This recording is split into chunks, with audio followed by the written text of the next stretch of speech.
Welcome to Homeopathy MasterKey, unlocking healing, one remedy at a time. Today's episode dives into a remedy that resonates with one of humanity's most universal emotions, fear. Not just any fear, but the raw, intense terror that grips the heart, paralyzes the mind, and can echo for years. We're exploring Aconite Napellus, also known as monk's hood, the ultimate homeopathic remedy for the aftermath of fright and panic, and its transformation into chronic anxiety, physical dysfunction, and even depression. Let's unpack how this powerful remedy restores calm and balance to those trapped in fear. Aconite's story begins with sudden shock.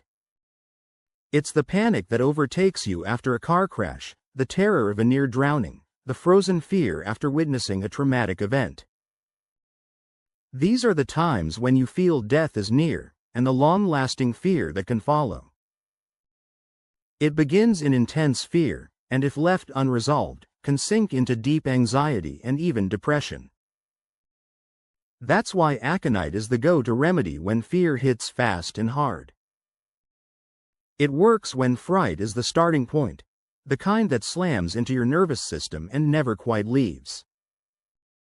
Then, aconite helps restore confidence and emotional balance, like calming the storm after an emotional tsunami.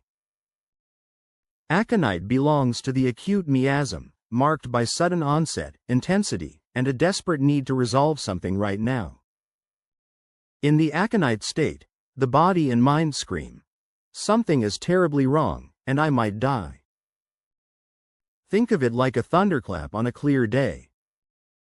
Life was fine, and then terror struck. This is a remedy that meets the fight or flight response head-on. Whether that response is physical, like a racing heart and trembling limbs, or emotional, like dread and doom, aconite aims to reset the system. On the surface, the aconite personality can seem calm and composed. But inside, they're tormented by suppressed fear. Often, they don't talk about fear directly. Instead, they intellectualize it. Rather than saying, "I'm afraid," they describe symptoms, recount the event, or just say they don't feel right. You may hear them say, "I don't know why I'm so anxious. I'm afraid something bad is going to happen." Or, "I feel trapped, frozen, I can't move forward." Commonly, there's a history of childhood terror or conditional love. For example, someone might say, "My father never praised me, I always felt I wasn't good enough," or, "I was raised to fear hellfire and damnation." Others may share, "As a child, I saw something I couldn't explain, and no one believed me."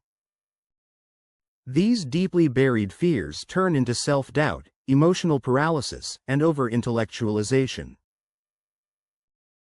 Aconite's physical symptoms mirror its emotional ones, sudden, intense, and overwhelming. You might see a high fever appear out of nowhere, often after exposure to cold wind. Panic attacks can strike with shortness of breath, a pounding heart, and a gripping sense of impending doom.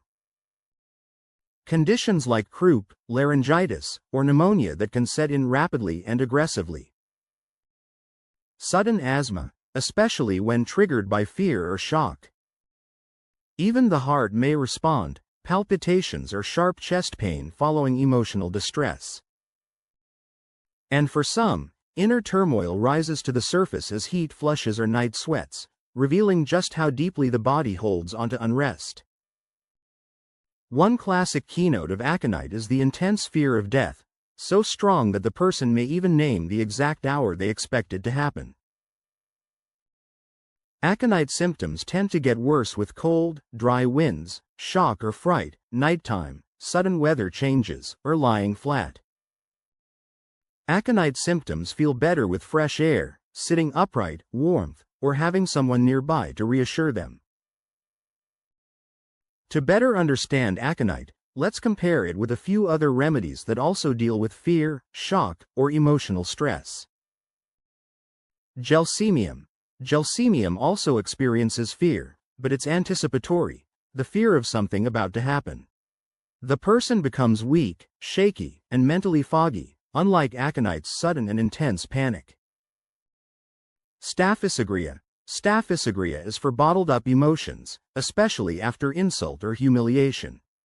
The dominant feeling is suppressed anger, not terror, like we see in aconite.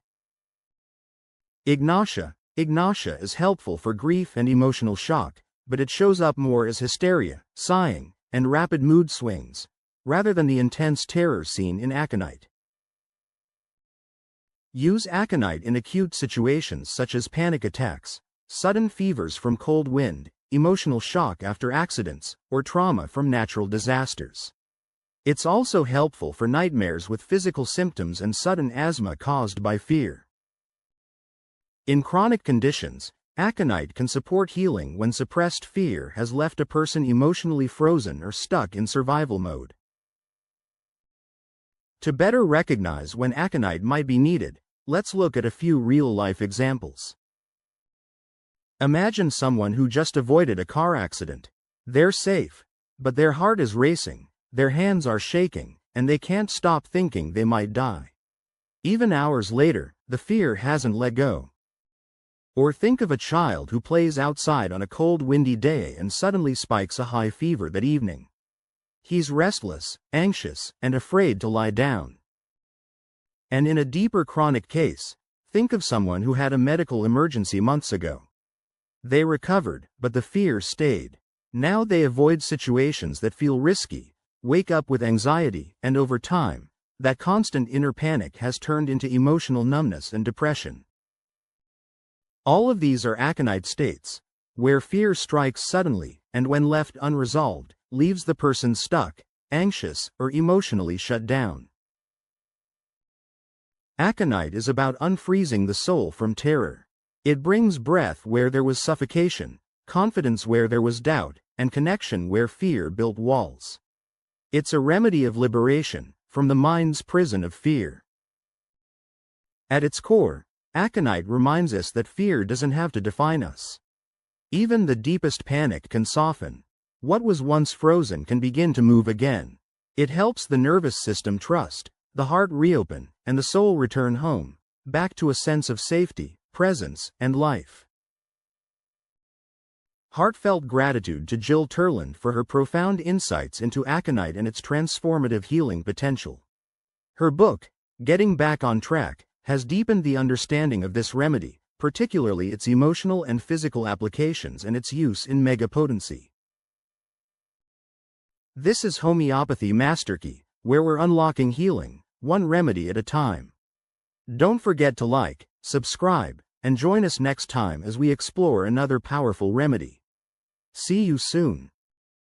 Please remember that this video is for educational purposes only and is not a substitute for professional medical advice, diagnosis, or treatment. Always consult a qualified healthcare provider for health concerns or before starting any treatment.